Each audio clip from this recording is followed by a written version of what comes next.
अस्सलाम वालेकुम। नोमान स्पीक्स में आपको खुशामदीद कहता हूँ। आज की रिपोर्ट में दो अहम अपडेट्स पर बात करेंगे।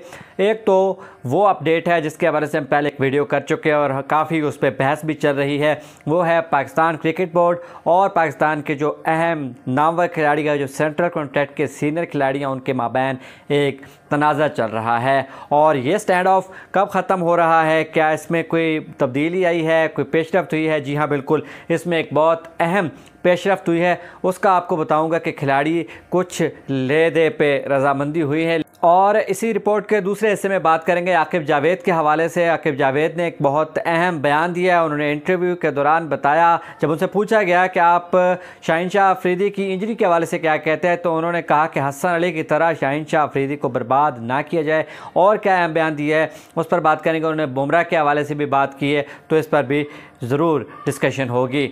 तो वापस आते हैं कि पाकिस्तान के खिलाड़ी और पाकिस्तान क्रिकेट बोर्ड के माबैन एक तनाज़ा चल रहा था। तनाज़ा ये था कि उन खिलाड़ियों को जो कॉन्ट्रैक्ट दिया गया, सेंट्रल कॉन्ट्रैक्ट, उनकी कुछ जो शराइत थी उनमें एतराज़ था। और एतराज़ आपको मालूम है, मैंने पिछले वीडियो में भी बता दिया था कि तनाज़ा है। जब खुलकर बात नहीं हो रही थी तो हमने आप तक ये खबर पहुंचा दी थी। वो यही बात है, तनाज़ा यही है कि जो पीसीबी है वो एनओसी क्यों नहीं दे रहा खिलाड़ियों को। खिलाड़ियों की नज़र बार बार जाती है दुनिया की बहुत बड़ी बड़ी लीग्स पे। यूएई की अभी लीग है, लीग में जिसमें 120 मिलियन 140 मिलियन तक की ऑफर्स हुई हैं हमारे इन्हीं प्लेयर्स को जिन्होंने थोड़ा सा मसला किया हुआ है। और फिर बिग बैश में भी एनओसी नहीं मिला। अब पूरी दुनिया के खिलाड़ी बना रहे हैं, अपना पैसा बना रहे हैं। और अभी अपने बोल्ट की खबर सुनी होगी कि न्यूजीलैंड की तरफ से ट्रेंट बोल्ट ने उन्होंने अपने जो इंटरनेशनल क्रिकेट है उससे इस्तीफ़ा दे दिया और वो लीग्स के लिए ख़ुद को अवेलेबल कर दिया है। नेशनल ड्यूटी फर्स्ट वाला कंसेप्ट ही नहीं रहा। अब ये लग रहा है कि शायद खिलाड़ी अपने मुल्क की तरफ से ना खेला करें बल्कि लीग्स खेल के पैसा कमाया करें, यानी सब कुछ है पैसा। तो ये मसाइल चल रहे थे बोर्ड और खिलाड़ियों के माबैन, जिसके बाद कुछ एतराज़ात थे, कुछ एहतजाज किया था खिलाड़ियों ने। जिसके बाद मुलाकात हुई इन खिलाड़ियों की, जिनमें बाबर आजम शामिल हैं, जिनमें मोहम्मद रिजवान शामिल हैं, जिनमें फ़खर जमान शामिल हैं, हसन अली शामिल हैं, शाहीन शाह अफरीदी शामिल हैं। इन खिलाड़ियों ने कहा था कि ये कुछ चीज़ें हैं जिन पर हमें एतराज़ है और उसमें ये एनओसी वाला मामला था। तो खैर बोर्ड ने अब कुछ रद्दोबदल करके कॉन्ट्रैक्ट उनको दिया। वैसा तो ये होता है कि खिलाड़ी फ़ौरन ही कॉन्ट्रैक्ट साइन करके वापस कर देते हैं, लेकिन इन जो सीनियर खिलाड़ी थे इन्होंने कॉन्ट्रैक्ट साइन नहीं किया था। जो जूनियर खिलाड़ी थे उन्होंने तो फ़ौरन कर दिया डेफिनेटली, लेकिन सीनियर खिलाड़ी ने कुछ तहफ़्फ़ुज़ात का शिकार हुए थे। ये उन्होंने तहफ़्फ़ुज़ात का इजहार किया था इन्होंने, जिसके बाद पीसीबी ने और इन खिलाड़ियों के माबैन गुफ्तगू चल रही थी, डायलॉग चल रहा था, बातचीत चल रही थी, गौर ख़ौज़ चल रहा था मुख्तलिफ़ चीज़ों पे। बीच में सीरीज़ आ गई तो अब खिलाड़ियों को कहा गया कि आप इस सीरीज़ में जा रहे हैं, आप ये जो नज़रसानी शुदा कॉन्ट्रैक्ट है, सेंट्रल कॉन्ट्रैक्ट, इस पर आप करेंगे साइन प्लीज़ और वापस आइए, तो फिर बाकी चीज़ों पे बात करेंगे।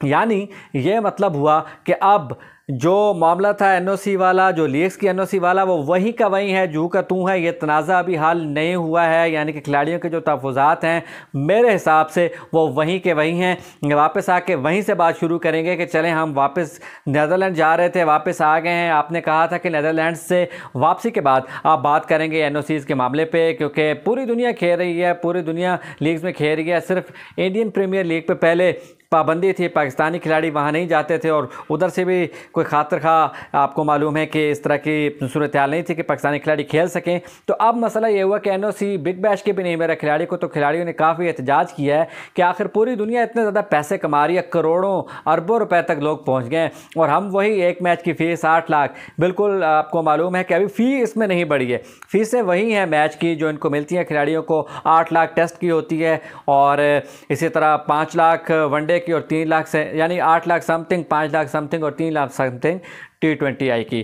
तो इन खिलाड़ियों को के तहफ़्फ़ुज़ात आर्जी तौर पर दूर किए गए हैं और फिलहाल इनको भेजा गया नीदरलैंड्स। पाकिस्तान की टीम कल पहुंच गई है नीदरलैंड्स। वहां पे पाकिस्तान अपना अब प्रैक्टिस सेशन शुरू करेगा और फिर वहां पे सीरीज़ का आगाज़ हो जाएगा। ओडीआई सीरीज़ है, आपको मालूम है। अच्छा, अब चलते हैं आकिब जावेद की तरफ, जिन्होंने बहुत अहम बात की है। उन्होंने कहा कि हसन अली जब इंजर्ड हुए थे तो उन्होंने भी इंजरी पर तवज्जो ना दी और उनके जो उनको संभालने वाले थे उन्होंने भी ना दी, और वो जल्दी वापस आ गए, रिहैब करके नहीं आए, रिहैब के बगैर आए या आधे हाफ कुक्ड उन्होंने कहा कि वो आ गए, जिसकी वजह से वो फिर इंजरी का शिकार हुए, तैयारी के बगैर आए थे और उनको मसाइल पैदा हुए और वो ऐसा गिरे कि फिर उठ ना पाए और अब बहुत मसाइल का शिकार। तो उन्होंने कहा कि शाहीन शाह अफरीदी के साथ भी ऐसा होने वाला है, क्योंकि अभी तक उनकी इंजरी है तो पाकिस्तान को कोई रिस्क नहीं लेना चाहिए। उन्होंने इशारा किया बुमराह की तरफ कि उनका भी तो इतना ही अहम प्लेयर है। उन्होंने कहा कि दोनों टीमों के ये जो दोनों प्लेयर है शाहीन शाह अफरीदी और जसप्रीत बुमराह बिल्कुल इक्वल हैं, दोनों एक तरह ही डिपेंड करती हैं अपने खिलाड़ियों पे और ये फिनोमिनल है, इनकी परफॉर्मेंस बहुत अच्छी होती है। लेकिन इसके अलावा कोई हल नहीं कि उनको रिस्क ना लिया जाए, बड़े तरीके से इस्तेमाल किया जाए। उन्होंने कहा कि यही काम इंडिया ने किया और पाकिस्तान को भी करना होगा, बजाय इसके कि शाहीन शाह अफरीदी को ज़बरदस्ती खिलाएं और उनका फ्यूचर बर्बाद कर दें। उन्होंने कहा कि हसन अली एक बहुत अच्छे बॉलर थे,